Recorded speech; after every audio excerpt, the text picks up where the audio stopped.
السلام علیکم، بسم اللہ الرحمن الرحیم۔ بہت دنوں کی بات ہے، کسی شہر میں ایک مالدار آدمی رہتا تھا۔ اس کا نام فقیر چند تھا۔ وہ شہر کا سب سے مالدار آدمی تھا، مگر کنجوس مکھی چھوس بھی تھا۔ اس کا خلیہ بھی عجیب تھا، باہر کو نکلی ہوئی توند، چھوٹا سا قد، جب وہ چلتا تو معلوم ہوتا کہ فٹ بال لٹک رہی ہے۔ فقیر چند کی بیوی بہت اچھی عورت تھی، وہ غریبوں کی مدد کیا کرتی تھی۔ منگل کے دن تو سیٹھ فقیر چند کی حویلی کے دروازے پر سارے شہر کے فقیروں اور اپاہجوں کا ہجوم رہتا، کیونکہ اس دن سیٹھ کی بیوی ہر فقیر کو ایک پاؤ آٹا خیرات دیا کرتی تھی۔ سیٹھ جی کو یہ بات بہت بری لگتی تھی، مگر وہ بیوی کا مان بھی رکھتے تھے، اس لیے کچھ کہتے نہ تھے۔ ایک بار سیٹھ جی نے بیوی کو سمجھایا بھی تھا، ان فقیروں سادوں کو خیرات دینے سے کوئی فائدہ نہیں، یہ سب بازار میں بیچ دیتے ہیں اور فیم کھاتے ہیں، دم لگاتے ہیں اور موج کرتے ہیں، یعنی ہمیں بے وقوف بناتے ہیں۔ اس بات پر بیوی نے سیٹھ جی سے کہا تھا، خدا نے ہمیں جو اتنی ساری دولت دی ہے وہ اسی خیرات کا نتیجہ ہے۔ پھر اس نے سیٹھ جی کو ان کی غریبی کا زمانہ یاد دلایا، جب ان کے پاس پھوٹی کوڑی بھی نہ تھی۔ سیٹھ جی کو اس بات سے سخت چڑ تھی کہ کوئی ان کا بیتا ہوا زمانہ یاد دلائے کہ وہ کیا تھا اور اب کیا ہیں، کیونکہ وہ اپنے آپ کو خاندانی سیٹھ کہتے تھے، اس لیے وہ چپ ہو رہے تھے۔ دنیا کے دوسرے مالدار آدمیوں کی طرح سیٹھ فقیر چند کو بھی اپنی دولت بڑھانے کی فکر لگی رہتی تھی۔ ان کے گودام میں شکر، نمک، تیل، گیہوں، چاول اور دالوں کے انبار لگے رہتے تھے۔ وہ شہر کے سب سے بڑے تھوک وپاری تھے۔ جب قیمتیں بڑھتی تو سیٹھ جی کا خون بڑھ جاتا، اور اگر بھاؤ گرتا تو سیٹھ جی پریشان ہو جاتے۔ ان کی راتوں کی نیند حرام ہو جاتی، بھوک غائب ہو جاتی۔ ایک سال ایسا ہوا کہ ملک میں بارش نہیں ہوئی، قحط پڑ گیا، اناج بازار سے غائب ہو گیا اور غلے کی قیمتیں بہت بڑھ گئیں۔ سیٹھ جی نے اناج کی فروخت بند کر دی، کیونکہ وہ جانتے تھے کہ اناج کی قیمتیں اور بڑھیں گی۔ منگل کے دن شہر کے فقیروں اور اپاہجوں کو جو آٹا ملا کرتا تھا وہ بھی ملنا بند ہو گیا۔ ایک دن صبح سیٹھ جی ناشتہ کر کے آرام سے بیٹھے حقہ پی رہے تھے۔ ایک آدمی ان کے پاس آیا اور ہاتھ جوڑ کر بولا، سیٹھ فقیر چند جی، آپ کی دولت بڑھے، آپ کی صحت اچھی رہے، میں غریب آدمی ہوں، میرے بچے بھوکے مر رہے ہیں، مجھے چند صحت چنے دے دیجئے، میں چنے کھلا کر ان کا پیٹ بھر دوں گا اور آپ کو ساری زندگی دعاؤں دوں گا۔ سیٹھ کو بہت غصہ آیا اور انہوں نے اسے ڈانٹ کر بھگا دیا۔ دوسرے دن وہ آدمی پھر آیا، اس کے ہاتھ میں پیتل کا ایک لوٹا تھا۔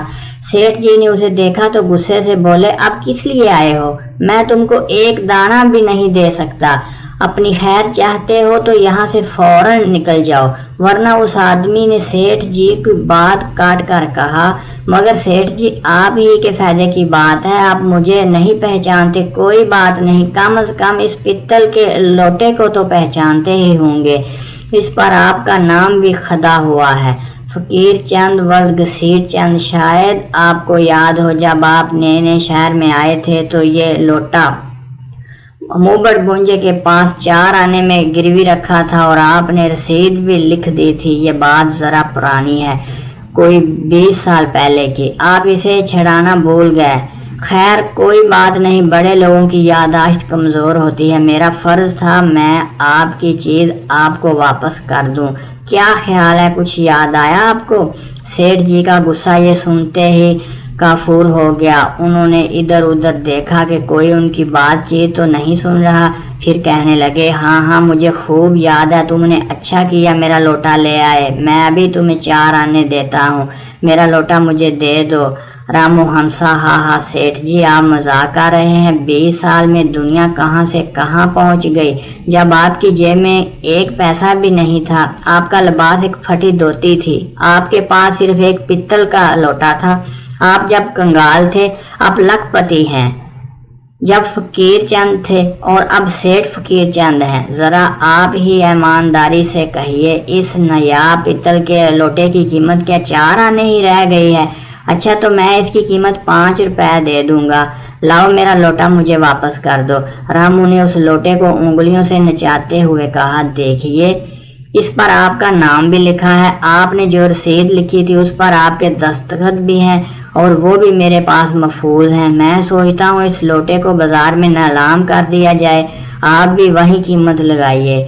بھلا سیٹھ فقیر چند کا لوٹا، اس کی قیمت تو 1000 بھی کم ہے۔ 1 2 3 سیٹھ فقیر چند کا گروی رکھا ہوا پتل کا لوٹا۔ پھر سارا شہر جان لے گا کہ سیٹھ فقیر چند 20 سال پہلے کیا تھے۔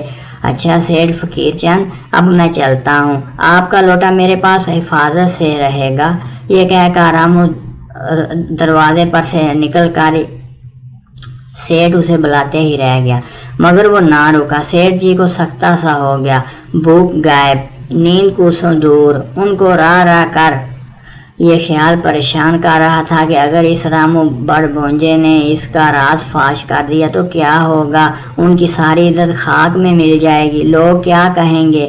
سیٹھ فقیر چند، جس کو لوگ جھک کر سلام کرتے ہیں، جس کا لاکھوں روپیہ بینک میں جمع ہے، جس کی عزت سارے شہر میں ہے، وہ اتنا غریب آدمی تھا کہ پتل کا لوٹا ایک بڑ بونجے کے پاس گروی رکھا۔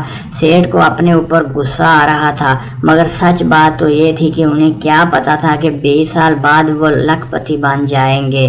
20 سال پہلے سیٹھ فقیر چند واقعی غریب آدمی تھے۔ وہ اپنے گاؤں سے نوکری کی تلاش میں شہر آئے، جیب میں پھوٹی کوڑی نہ تھی، کسی طرح پیدل سفر کرتے کرتے شہر تک آ گئے تھے۔ نئی جگہ جان نہ پہچان، بھوک نے الگ پریشان کیا۔ ناچار ہو کر ایک ترکیب سمجھ میں آئی، انہوں نے اپنا پتل کا لوٹا گروی رکھا اور 4 آنے کی رسید لکھ دی، 2 پیسے کے چنے لیے اور پیٹ بھرا۔ پھر فقیر چند کو ایک سیٹھ کے ہاں منشی گیری کی نوکری مل گئی۔ یہ سچ ہے کہ فقیر چند نے اتنی محنت اور ایمانداری سے کام کیا کہ سیٹھ کا اعتبار ان کو حاصل ہو گیا۔ تجریوں کی چابیاں ان کے قبضے میں رہنے لگی۔ خدا کا کرنا ایسا ہوا کہ سیٹھ اچانک بیمار پڑے اور دیکھتے ہی دیکھتے ختم ہو گئے۔ فقیر چند کی نیت میں فطور آ گیا۔ تجوری کھول کر انہوں نے ایک تھیلی نکال کر چھپا دی، کسی کو خبر بھی نہ ہوئی۔ سیٹھ کی موت کے بعد دولت تقسیم کے معاملے پر ان کے لڑکوں میں جھگڑا چلا۔ فقیر چند کام سے الگ ہو گئے، شہر کے ایک کونے میں چھوٹی سی دکان کھول کر بیٹھ گئے۔ رفتہ رفتہ دکان بڑھی اور فقیر چند سیٹھ فقیر چند بن گئے۔ سوچ سوچ کر سیٹھ جی ہار گئے، آخر ان سے نہ رہا گیا۔ دوسرے دن سویرے ہی وہ رامو بڑبونجے کی دکان پر پہنچے، دیکھا تو ان کا لوٹا رسی سے بندھا ہوا چھپر سے لٹک رہا تھا۔ سیٹھ جی کو دیکھ کر رامو مسکرایا اور بولا، سیٹھ جی آپ نے ناحق تکلیف کی، میں خود حاضر ہو جاتا، بتائیے میرے لیے کیا خدمت ہے؟ سیٹھ کار سے اترے اور رامو کے ساتھ اس کے ٹوٹے پھوٹے گھر میں گئے۔ رامو نے ان کو 4 پائی میں بٹھایا، خود زمین پر بیٹھا۔ سیٹھ کو رامو کا گھر اور اس کا حلیہ دیکھ کر اپنی 20 سال پہلے کی زندگی یاد آ گئی، جب ان کی حالت بھی تقریباً ایسی ہی تھی۔ رامو میں تم کو 1000 روپیہ دے دوں گا، میرا لوٹا مجھے دے دو۔ سیٹھ جی آپ کا لوٹا آپ کے قدموں پر حاضر کر دوں گا، مجھے 1 پیسہ بھی نہیں چاہیے، آپ کی دولت آپ کو مبارک۔ میں اتنا ہی کہوں گا کہ آپ بھی کبھی اتنے ہی غریب تھے، یعنی ہماری ہی برادری کے ایک معمولی سے آدمی۔ آج آپ بڑے آدمی ہیں، اپنے آپ کو اور اپنے بھائیوں کے دکھ درد کو بھول گئے ہیں۔ آپ کے گوداموں میں غلہ پڑا ہے، ان گنت انسان بھوکے مر رہے ہیں، اگر آپ چاہیں تو بھوکے مرتے انسان بچا سکتے ہیں۔ آپ کو اپنی عزت کی فکر ہے، بھوکے مرتے انسانوں کی نہیں۔ تو تم کیا چاہتے ہو؟ میں آپ سے درخواست کرتا ہوں کہ مرتے ہوئے انسانوں کو بچائیے، اس میں سچی خوشی ہے، یہ آپ کا فرض بھی ہے۔ میں آپ کا لوٹا نیلام کر سکتا ہوں، مگر میں اتنا ذلیل آدمی نہیں، غریب ضرور ہوں۔ آپ کو لوٹے کی کتنی فکر ہے، یہ آپ کے چہرے سے ظاہر ہے۔ کاش آپ کو اتنی ہی فکر غریبوں کی بھی ہوتی۔ بس کرو رامو، بس کرو، تم سچ کہتے ہو، تم نے میری آنکھیں کھول دیں، میں 1 دانہ مفت بانٹ دوں گا۔ یہ کہہ کر سیٹھ جی اٹھ کھڑے ہوئے۔ 1 ہفتے تک سیٹھ فقیر چند کے گوداموں سے غریبوں کو مفت غلہ بنتا رہا۔ یہی نہیں، سیٹھ فقیر چند نے کئی 1000 کی رقم اور کپڑا مفت غریبوں میں تقسیم کرنے کے لیے بھی دیا۔ پھر شہر کے دوسرے آدمیوں نے بھی سیٹھ کو دیکھا اور دیکھی ایسا ہی کیا۔ سیٹھ کی بیوی اور دوسرے لوگ سیٹھ کی دریا دلی پر حیران تھے، مگر یہ بات صرف رامو جانتا تھا۔ کہ یہ ساری کرامت پتل کے لوٹے کی تھی۔ اگر آپ کو ویڈیو اچھی لگے تو پلیز چینل کو سبسکرائب کرنا مت بھولیے گا تاکہ ہماری ہر ویڈیو آپ تک پہنچ سکے۔